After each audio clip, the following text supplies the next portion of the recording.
اے میری بہنوں میری ماں، اے اسلام کی مقدس شہزادیوں، آپ کسی فلمی دنیا کے ہیروئن کو دیکھ کر کے اپنا لباس نہ بناؤ. اگر لباس بنانا ہو تو علماء سے پوچھو مصطفیٰ نے اپنی بیٹی فاطمہ کو کون سا کپڑا پہنایا ہے؟ وہ کپڑا ہم پہنے، وہ کپڑا اپنے بچیوں کو پہنائے. اور ہمارے جوان بھی کم نہیں ہیں، ہمارے مسلمان جوان بھی کم نہیں، ایسا ایسا پینٹ پہنتے ہیں، ڈر لگتا کہیں نیچنے سے پھٹ نہ جائے. ایک بار تک دعوت میں گئے، مفتی صاحب کی طرح ایک ساتھی ہمارے سامنے، بیچ میں ٹیبل لگا، ادھر بھی عالم ادھر بھی عالم. اب دو نوجوان آ گئے، ایک پانی چلانے کے لیے، کھانا نکالنے کے لیے، اور جیسے جھکتا ہے تو میں ہنس رہا ہوں، اور جب ادھر سے میرے طرف جھکتا تو وہ ہنس رہے ہیں. میں نے کہا مفتی صاحب کیا بات ہے؟ ارے مولانا جلدی سے اس اسٹیچو کو یہاں سے ہٹائیے. میں نے کہا کہیں؟ ارے جب جب جھکتا ہے تو اس کا ہیولہ نظر آ جاتا ہے.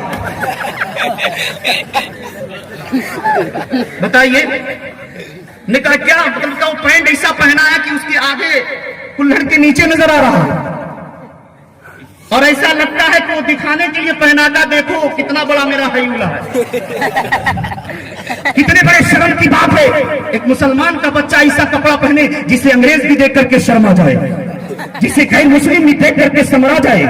اے میرے مقدس بھائیوں، اجی آپ تو حسین کے غلام ہو، آپ تو کربلا والوں کے غلام ہو، آپ تو شبیر منشی جی کے چاہنے والے ہو. آپ دیکھو تاریخ اٹھا کر دیکھو منشی جی کی زندگی کیسی گزری ہے. کیا انہوں نے اپنے بچوں کو انگریزوں کا کپڑا دیا؟ نہیں. منشی جی کی جو زندگی گزر رہی ہے، کسی زمانے میں جب سمرا کے اندر مسجد کی تعمیر ہونی تھی، جو آج مسجد مزار کے ٹھیک پچھم کی طرف مسجد واقع ہے، جب اس کی بنیاد رکھنے کا وقت آیا تو صوفی عبدالحمید صاحب نے برجستہ یہی کہا تھا کہ سنو، میری مسجد کا بنیاد وہ رکھے گا جو صوم و صلاۃ کا پابند ہو، جو متقی ہو، پرہیزگار ہو، جو عابد ہو، شب دن گزار ہو، جس کی زندگی تقویٰ میں گزرتی ہو، جس کی زندگی طہارت میں گزرتی ہو، جس کا اٹھنا بیٹھنا رسول اللہ کی سنتوں کی چلتی پھرتی تصویر ہو. ایسا کوئی انسان ہوگا وہی ہماری مسجد کا بنیاد رکھے گا. اب لوگ تلاشنے لگے، کیا مہاراج گنج میں کسی عالم کو بلایا جائے، کیا نچلوک سے کسی عالم کو بلایا جائے، کیا پرگٹھی پرتاول سے کسی عالم کو بلایا جائے، کیا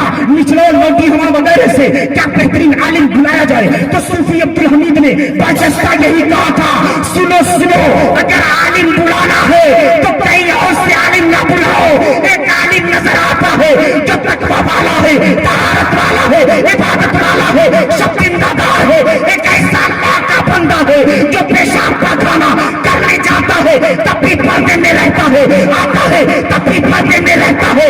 ایسا بندہ لوگوں نے کہا ملے گا کہاں؟ تو صوفی عبدالحمید نے برجستہ یہی کہا تھا، اگر ایسا بندہ دیکھنا ہو تو یا کی سرزمین پہ منشی شبیر کو نعرہ تکبیر، نعرہ رسالت، علماء اہل سنت، انصے شبیری، فیضان شبیری، نعرہ تکبیر، نعرہ رسالت. منشی شبیر کو دیکھ لو، جاؤ منشی شبیر کو دعوت دے دو. فلاں تاریخ میں میرے گاؤں کی مسجد کی بنیاد رکھنی ہے، اور وہ کوئی نہیں رکھے گا. اگر رکھے گا تو علامہ شبیر ہی اپنے ہاتھ سے رکھے گا، منشی شبیر ہی اپنے ہاتھ سے رکھے گا. پتا چلا آخر منشی شبیر کو صوفی وقت نے آخر کیوں پسند کیا؟ اس لیے پسند کیا کہ شبیر منشی نے اپنے دل کو نبی کے نور سے منور کر لیا تھا، بے شک بے شک. تھا. اور اعلیٰ حضرت یہی تو پیغام دیتے ہیں، میرے دل کو چمکا دے چمکانے والے، میرے دل کو چمکا دے چمکانے والے، چمک تجھ سے پاتے ہیں سب پانے والے. اب سنو مسلمانوں، حبیب اجمی کی بیوی کہتی ہے میرے سرتاج جاؤ جاؤ، اللہ کے ولی کے ہاتھ میں اپنے دل کو دے کر کے آ جاؤ. اب حبیب اجمی ندامت کے آنسو گراتے ہوئے، شرمندگی کے آنسو گراتے ہوئے، چہرہ مایوس ہے اور بال بکھرے ہوئے ہیں، ایک اداسی چھائی ہوئی ہے. اللہ کا خوف دل میں سما گیا ہے، اللہ کا ڈر دل میں بیٹھ گیا ہے، نبی کی سچی محبت دل میں بیٹھ گئی ہے. حبیب اجمی چلے ہیں، راستے میں کچھ بچے کھیل رہے تھے، کچھ بچے کھیل رہے تھے. تب تک حبیب اجمی کو دیکھتے ہی بچوں نے آپس میں کہا، اے بچوں راستے سے ہٹ جاؤ، ایک سود کھور آ رہا ہے، ایک سود کھور آ رہا ہے. کہیں اس کے قدموں سے دھول اڑ کر ہمارے سروں پہ نہ پڑ جائے، کہیں ہم بھی سود کھور نہ بن جائیں. گناہگاروں سے دور بھاگنا چاہیے لیکن سب کو نہیں. علماء ہمارے دور بھاگیں گے تو پھر سمجھائے گا کون؟ بے شک بے شک بے شک. سب نہیں بھاگیں گے، جو سمجھانے والے وہ سمجھائیں، لیکن جو اس کے رنگ میں رنگنے والے وہ دور بھاگ جائیں. کوئی آدمی شراب پی رہا ہے، اگر اس کے قریب جائے گا تو بھی شرابی بن جائے گا تو دور بھاگے، لیکن عالم شرابی نہیں بنے گا بلکہ اس کو اللہ اور اس کے رسول کے احکام کو اس کے سامنے پیش کرے گا۔ عالم سمجھاتے ہیں، اور علماء حقیقت میں آج کوئی کچھ بھی کہہ لے، کوئی اپنے بچے کو ڈاکٹر، انجینئر، فلسفی، IAS، PCS، IPS جو سمجھے وہ بنا لے، لیکن جس کے بھی گھر میں جنازہ ہوگا تو بیٹا ڈاکٹر جنازہ نہیں پڑھائے گا، انجینئر جنازہ نہیں پڑھائے گا، IPS جنازہ نہیں پڑھائے گا، اگر جنازے کی نماز پڑھائے گا تو ایسے عالم پڑھائیں گے، ایسے مفتی پڑھائیں گے۔ آپ لوگ کہتے ہیں عالم بنائیں گے تو غریب ہو جائے گا، ارے نادان غریب کیسے ہے؟ جب اذان کا نماز کا ٹائم ہوتا ہے تو مالدار کا سر ایک امام کے قدموں کے نیچے سبحان اللہ، بے شک بے شک، امام کے قدموں کے نیچے مالدار کا سر ہے تو غریب کہاں ہے؟ اجی جس کو اللہ نے اتنا بلند کر دیا وہ اپنے ملک کا کلیکٹر کیوں نہ ہو، اگر نماز میں جائے گا تو امام کے قدموں کے نیچے ہی رہے گا۔ بے شک، بلند کیا ہے رب نے علماء کے مقام کو۔ اب حبیب اجمی چلے، بچے کہہ رہے ہیں راستہ صاف کر دو، صاف کر دو راستہ، کہیں اس کے پیروں کا دھول ہمارے سر پہ نہ پڑ جائے، ہم بھی کہیں سود خور نہ ہو جائے۔ حبیب اجمی کے دل پہ جیسے کسی نے تلوار مار دیا ہو، اس طرح سے درد ہوا اور ہاتھ سب دل پہ رکھے ہوئے چلے ہیں دھیرے دھیرے۔ خواجہ حسن بصری کی بارگاہ میں پہنچے، جاتے ہی پھررائی ہوئی آواز میں رو کر کے ان کے قدموں پہ گر گئے، کہا حضور حضور میں توبہ کرنے آیا ہوں، رب کی بارگاہ میں دعا کر دیجئے اللہ میری توبہ قبول کر لے، رب کی بارگاہ میں دعا کر دیجئے رب میری توبہ کو قبول کر لے، آپ نگاہ کرم کرنا تاکہ میرا دل پاک و صاف ہو جائے۔ خواجہ حسن بصری اس کے ہاتھ کو اپنے ہاتھ میں لیتے ہیں، اب جو ذکر و اذکار ہے اس بندے کو پڑھاتے ہیں، اللہ اللہ، وہی بندہ اب سچے دل سے توبہ کر کے خواجہ حسن بصری رضی اللہ تعالیٰ عنہ کے در کا غلام بن چکا ہے، ان کے ہاتھ میں اپنا ہاتھ دے دیا ہے۔ ایک بات اور ہے آپ کو بتاتے چلو، یہ پیری مریدی ہے کیا؟ اجی علامہ خرطوطی رحمت اللہ علیہ فرماتے ہیں جس کا کوئی پیر نہیں ہوتا ہے اس کا پیر شیطان ہوا کرتا ہے، اس کا پیر اہل تصوف فرماتے ہیں جس کا کوئی پیر نہیں ہوتا اس کا پیر شیطان ہوا کرتا ہے۔ اس لیے کسی نہ کسی اللہ والے کے ہاتھ میں اپنا ہاتھ دے دیں۔ ہم تو خوش نصیب ہیں، جگہ جگہ اللہ والے آج بھی موجود ہیں، اور جب کوئی اللہ والا نہ ملے تو کسی ولی کے مزار پہ جا کر کہہ دو حضور میں آپ کا مرید ہو گیا ہوں، آپ اپنا مرید بنا لیجئے۔ اللہ والوں سے آپ ایمانی رشتے سے ان کے مرید بن جائیے، غوث پاک کے مرید بن جائیے، لیکن کسی نہ کسی کا مرید بن جائیے، کیونکہ اللہ ارشاد فرماتا ہے یوم ندعو کل اناس بامامہم، یاد کرو جس دن اللہ لوگوں کو بلائے گا تو تنہا نہیں بلائے گا بلکہ ان کے اماموں اور پیشواؤں کے ساتھ بلائے گا۔ بے شک بے شک، اللہ اللہ، غور کرو، جس کا پیشوا مفتی منظور صاحب ہو جائے، مفتی محفوظ صاحب ہو جائے، جس کے پیشوا علامہ شہاب اللہ صاحب ہو جائے، جس کے پیشوا علامہ قمر الزمان صاحب ہو جائے، جس کے پیشوا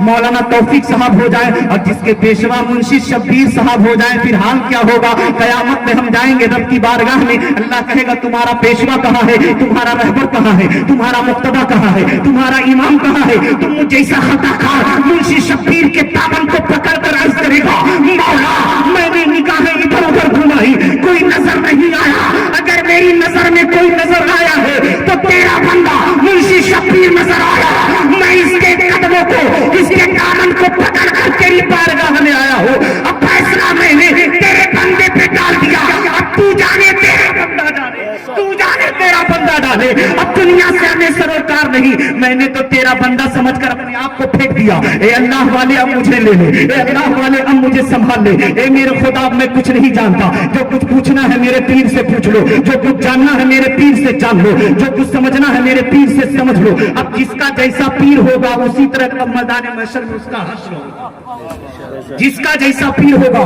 اس کا اسی طرح حشر ہوگا۔ اب خواجہ حسن بصری نے توبہ کرا دیا، حبیب اجمی اب توبہ کر کے دل کو منور کر کے اور دل کو روشنی والا بنا کر کے دل کی اصلاح کر کے دل کو درست کر کے اب پھر نکلے اپنے گھر کے طرف۔ راستے میں جو بچے کھیل رہے ہیں رب کی مشیت دیکھیے، جب گئے تھے تو وہی بچے کہتے ہیں اے لڑکوں اے میرے ساتھیوں راستہ ہٹ جاؤ، کہیں اس سود خور کے قدم سے دھول اڑ کر ہمارے سر پہ نہ پڑ جائے، ہم بھی کہیں سود خور نہ ہو جائے۔